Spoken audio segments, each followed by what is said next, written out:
here. It could have been an electrical fire. All is I heard evacuate the building, evacuate the building. So I'm in the parking lot right now. You see the police coming by, right? It's it's serious out here. It could have been an electrical fire. Someone could have set the building on fire. We don't know. I'm not making this up. This is a real situation here. And you hear all the law enforcement coming and the ambulance. It's no joke. I was up there on the second floor, my people, and you just don't know what's going on here. I think it could be electrical fire. You just don't know. So when you hear evacuate the building now, evacuate the building now, you get out of the building. Okay? So I just grabbed my coat, my book, backpack, and I ran. Lucky I still can run some.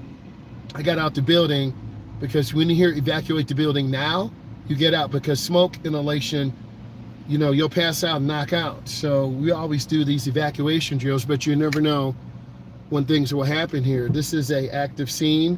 It could have been a disgruntled person who, maybe did something to the building. You just don't know. So I'm just trying to stay calm and make sure everyone's okay. Things happen. So I'm just trying to get out of here and stay safe, man. You just don't know. And we always practice these things, but you never know what's going to happen here. Sorry, I'm out of breath here. It's a little panic situation here. We just don't know what's going on. So you got to be careful here. And, emergencies happen, but you still got to follow the rules of being safe and everything else. But I always try to speak to you guys from my heart. Okay, there was a fire evacuation. We heard all call, get out of the building now. Evacuate the building now. Okay, I'm always the last one to leave. I'm slow, paperwork, filing reports, uploading things. But the most important thing is life. All right, so, we're talking about real life situations. You got to learn how to drive. And we had several really good discussions yesterday just about, affordability of a car. You don't have to spend $25,000 to $30,000. If you know what you're looking for, you can get a decent car, $15,000 to $20,000. You just have to know, what is excessive mileage. The average is about 15,000 miles a year. Okay, if a car's got 60,000 or 80,000 in 2 years, that's quite a bit. I don't know if I want to mess with that, because usually around 80, 45, 35,000, your factory warranty is going to go out. So what's going on? There's an incredible amount of traffic. And, there was an emergency. You guys saw that. You saw the police and the fire. So, buying a car, I would always have someone with you who knows about cars. It's okay to buy a used car. Like, I'm looking around now, that Nissan, the white one. That's okay, right?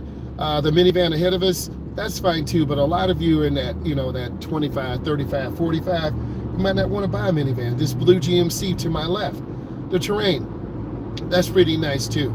Unless you're towing something or you got to own business, you really don't need a truck, right? Because they suck on gas. They're terrible in the winter. Look at a lot of these vehicles. They're SUVs. They're sport utility vehicles. You got to know your budget. I know you don't want to hear it. I'm not going to nag you. It's not like I'm your dad, right? I'm like your driver's ed uncle. Boy, girl, you buy what you can afford. Don't get into a car payment over maybe $250 that you can't afford, because if you're making 35, 45,000, 55,000, that's a little chunk of money plus insurance, and that's based on your age and where you live and your driving record. And hopefully all of you who are listening, you have a good driving record, because if you don't have a good driving record, your insurance will suck. And that's what the most difficult thing is. I'm looking at a lot of comments that people reply back to me. I'm learning how to drive, but I don't have a car. I have my license, but I don't have a car.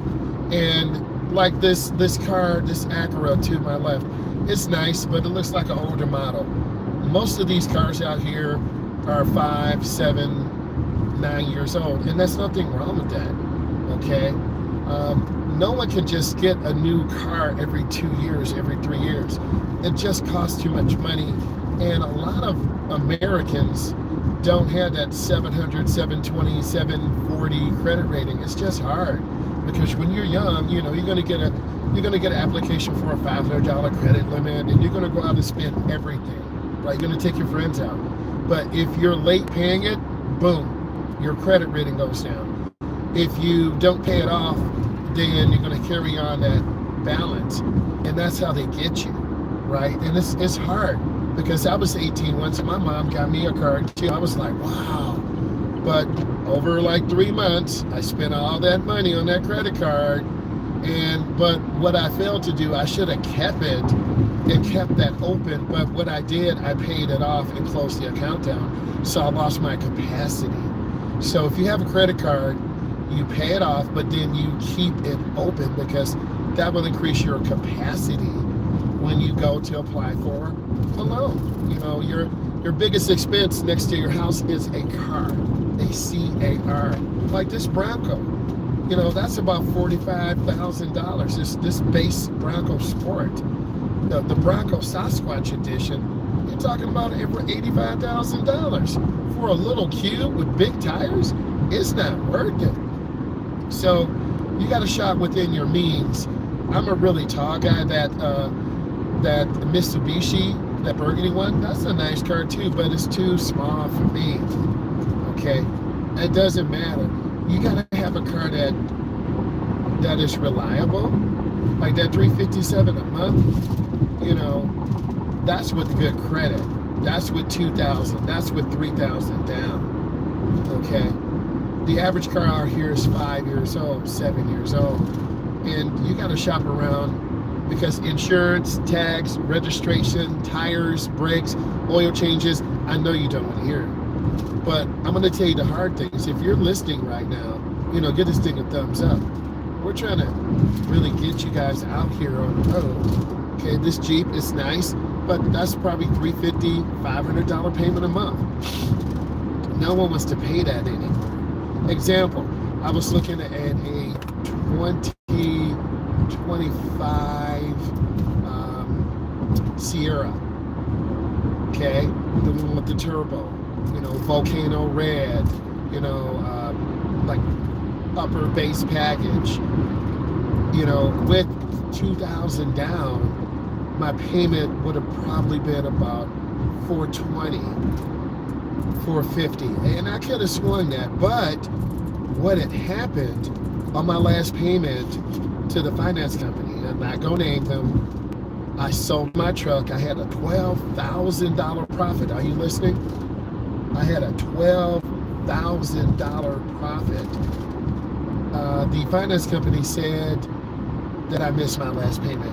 I had a 728 credit rating. I missed one payment. It dropped it down to 634.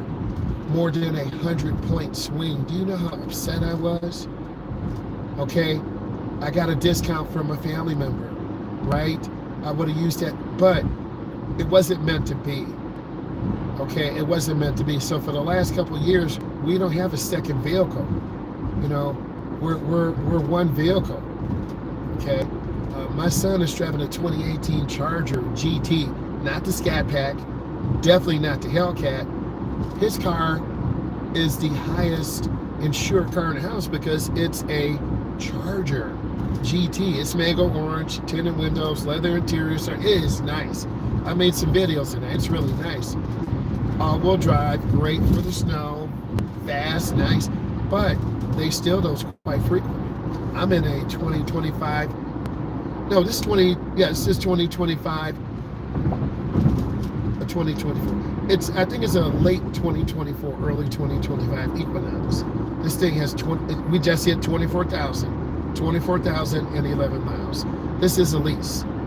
We can't go over mileage. If the transmission blows up, go fix it. Motor blows up, go fix it. Are the way to go, but you got to know what you're looking for. And this had a few trips to Texas, Kentucky. Okay, I see brake lights on. So I'm reading brake lights. I saw that Escalade over there. So you got to live within your budget. And I know you don't want to hear it. Your mom tells you, your dad tells you that. Not that we don't want you to have, like, that's pretty nice too. But certain vehicles have a higher resale value. Certain vehicles, they're just cheaper to get. You really got to do your shopping. And we made a really nice video the other day talking. We focused on the Audis, the Volvos, a few Hondas, and then the Mazda 6. The Mazda 6 seemed to be the best value. We're looking at a car that had under 25,000 miles, leather interior, heated and cooled seats, sunroof, push button tailgate for under about 34,000. Okay, but you're gonna have to travel out of state. And that was educational for me, because what did I do? I stopped being selfish. I started putting you guys first, like this Buick. That's pretty nice. But if you're a taller guy, or you got a family, or a taller girl, or a big guy, those cars are tight. Those Ford F-150s, my dad used to rock a Ford, right? He had the Crown Victoria. Not that I don't like Fords, but I don't mess with them, let's be honest. I like, the Chrysler Dodge products, okay? Toyotas are very nice too, very reliable, so you have to get what you can afford. And then I had the Chrysler 300, real nice, all-wheel drive, leather interior, beats, man. That Tesla, it depends on your lifestyle. Most of us are driving 150 miles, within 150 miles a day. If you can plug it up at home and charge it, you good. Alex from EV Auto in Utah, that's my guy. I'm always shouting him out. And he is a college professor. If things are good, Alex, EV Auto, I'm shouting you out. He tests the batteries.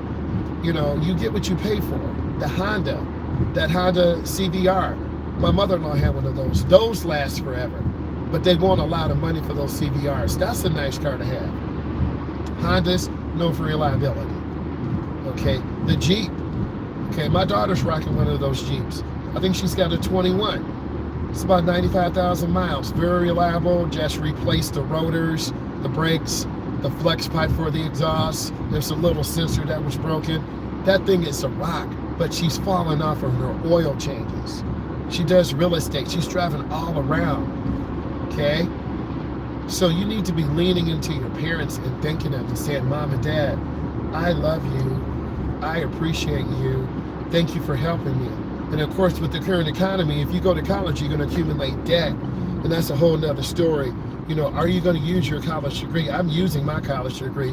Speech major, history minor. I'm in education, marketing minor. I'm using it. Not exactly the field that I wanted, but, I'm using it.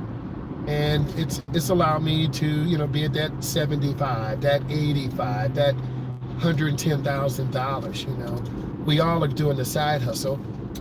This Nissan Sentra, those are pretty nice too. It's kind of low to the ground. It's front wheel drive. So it really depends. That's from Virginia. So it really depends on the market, affordability, cost of ownership.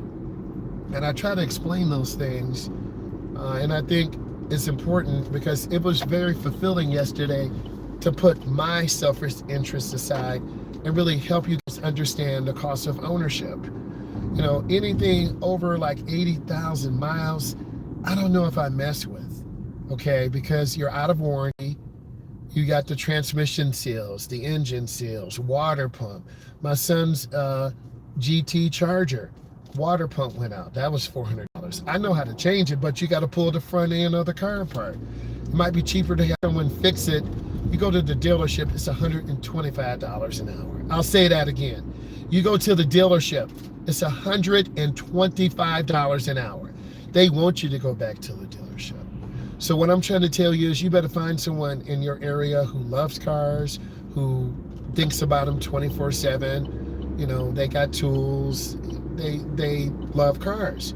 You got to know how to fix cars. I know how to fix cars, but the problem is my time. My time is working my first job, then doing driver's ed, And if you try to work on the car, you're tired. Then you got to go get the part and order it. Then you got to deposit. Then you got the wrong tool. It's a vicious cycle. So you got to be aware and find a good price point for you. And this is why I'm trying to educate you guys about cars. You know, what's a good price? Should you put money down? How's your credit? If you have messed up credit, your mom and dad's got to co-sign. And if you miss a payment, that's going to be on your mom and dad. Some of your parents won't co-sign for you because you're a crazy kid, crazy adult. Some of your parents are like, you're so nice. Of course we'll co-sign for you. But let's think about that. Do I really want that pressure on my mom and dad? No. Okay? People lose jobs instantly. They laid off people at the factories. They're laying off people in Silicon Valley. Okay, so nothing is promised out here that they don't like. One of my daughter's friends, I can't say the company, like that make or charge. You see the one tinted? That's how my son's car looked. It's nice, man. Okay, and it's paid for. So, you know, the car is starting to break down a lot. Would you trade it in? Okay, put it on a new car, or just tough it out? That's a tough decision, and no one's going to give you the correct option. You got to do what's best for yourself. You know, that Burgundy GMC is nice, but that's probably $70,000. No one's paying $70,000 for a car. And as soon as, thank you for the thumbs up, as soon as you drive it off the lot, you've already lost $3,000. You get 25,000 miles, your vehicle's now worth 62. Are you kidding? Okay, so you don't want to be upside down. I was upside down in the equity of my car. What does that mean? I had a 2012 SRT, nice, okay, and I was stupid. I wanted a 2014 SRT. The problem was it was from Canada. No hate on Canada, but if you're in America and you buy a Canadian vehicle, they look at it differently. Okay? They're looking at the car differently. I'm telling you the truth. This is what I went through. It was the SRT Jeep was purchased by an Ohio dealership. I drove 3 states, drove my 2012 SRT. Guys, you have to be ready for situations and values, right? You know, you might get a car that sucks on gas, like my SRT Jeep. That thing used to drink gas, man, and premium. It was a beast. But the reality was, guys, I wasn't really driving it every single day. Okay, I had this, I was backwards. I think I paid 40, it was the $1,000 payment. You're probably saying, you're paying $1,000? Yes, I was stupid. My original payment, I think, was $550, $600. I could afford that. But then I got greedy, I got stupid. I wanted the new whip, okay? And then the SRT Jeep that I got, I'm being honest with you, those things come with Pirellis, and those are $500 a piece. And I was stupid. I drove the car at night. You never test drive a car at night. I gave them a posit the next day. But, whoa, let me switch it. Sorry, this car was in first gear. Almost blew it up. Sorry, guys. Oh, God, hold on. Did I break this car? All right, the car redlined. Sorry about that. I got this SRT Jeep. I got it in the Midwest. I was happy, good price, but the problem was the dealership had on the wrong size tires. I was stupid, and those tires were dry rotted. Whenever you buy a used car, it's as is, and I didn't care. I'm like, I can work on it, you know, but that SRT Jeep was kind of modified. It had a tune in there. It was very, very fast, and you know, when you work, you're like, man, I can afford this. But the problem is, can you afford those tires? Probably. Can you afford brakes? Probably. And then you drive a truck or a car that's a high performance vehicle. The brakes are terrible. You know, I wasn't burning rubber on the Jeep, but I was hard on it. And I care about my vehicles. Like this turn right now, I'm not gonna whip this turn. I could really rip the treads out from this tire, but I'm not gonna do that because I care a lot about my vehicle. And that SRT Jeep, both of them were all-wheel drive, and the transfer case broke in my second SRT Jeep. That was over $4,000. Also, I got a warranty. Thank God I got a warranty on my 2014 SRTG, the water pump went out. That was nothing. Took it to the dealership. They fixed that boy. Thank you. But the next problem, you about to cry. A lifter had failed inside the motor, and sometimes those Hemis are notorious for lifter failures. My truck was still kind of under warranty. I took it to a dealership. I'm not going to name the dealership because I'm not going to hate. But remember what I said? It's $125 an hour.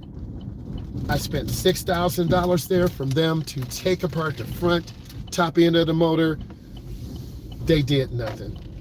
They did a leak down. They tested this, they tested that. Okay? I was stupid. I didn't know how to work on a Hemi. Okay? So long story short, we spent $6,000 at a dealership.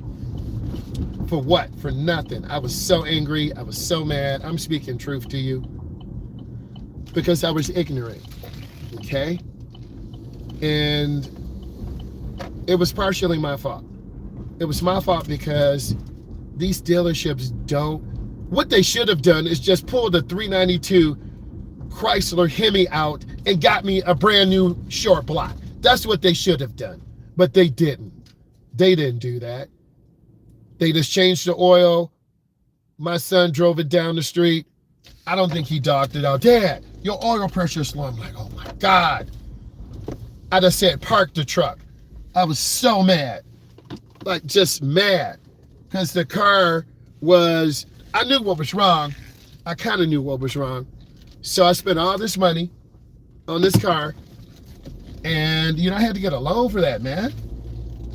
So the car sat for like a year and a half. Would you have the patience to have a car sit in a year and a half? No, you would not. Okay? So, long story short, we pulled the motor out. I took it down to Tony Bischoff at BES Racing in Indiana. That's my guy. And Tony said, you're my former customer. I don't work on Hemis. I'm like, Tony, thank you. Okay? They did me right. But it was $10,500, team. You probably said, what would you get? They made it a 426 stroker crank, 11.9-to-1 compression. I had the good Hemi lifters. The motor basically was a 426 race engine, 600 horsepower before the nitrous, right? I'm riding good.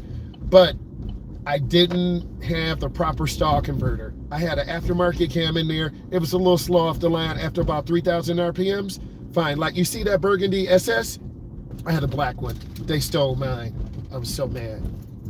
Okay? So long story short, like that Bronco, that's like $80K. For what, man? No way. So they stole my SS. I'm just telling you the truth. You'll see the video. It's the video on there if you look far enough. Okay? So Tony rebuilt the motor, got it shipped back. I had to have another guy install it. That was like $3,000. Are you keeping up with this?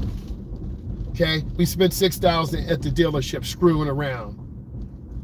Okay? Wasted time. I should have just took the motor out, took it down to Indiana and said, Tony, please help a brother. I got you.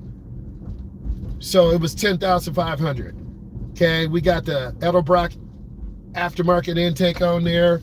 Okay, because when you have an engine failure in a Hemi, they have that plastic intake, and you should not use that over because there's metal shavings in there. Do you know how upset? The trucking company that shipped the motor, they cracked the oil pan. I could have sued them. The oil pan was like $350. I was so pissed, so mad. Okay, so I could not catch a break. So we got the motor in, and then I found a shop to tune it up. That was another $3,000. Okay, they gutted the converters. Sorry, EPA. That was $1,200. Really should not have done that. Why? Now you got that eggshell smell in the car. My wife is like, your car stinks. I can't drive it. Oh my God. Okay. Trying to be cute and go fast. Stupid. I was stupid. So there is a good story at the end. So I took the car to Austin. I told you the transfer case broke. And that was when there was a part shortage. I looked all over 5 different states. They didn't have it.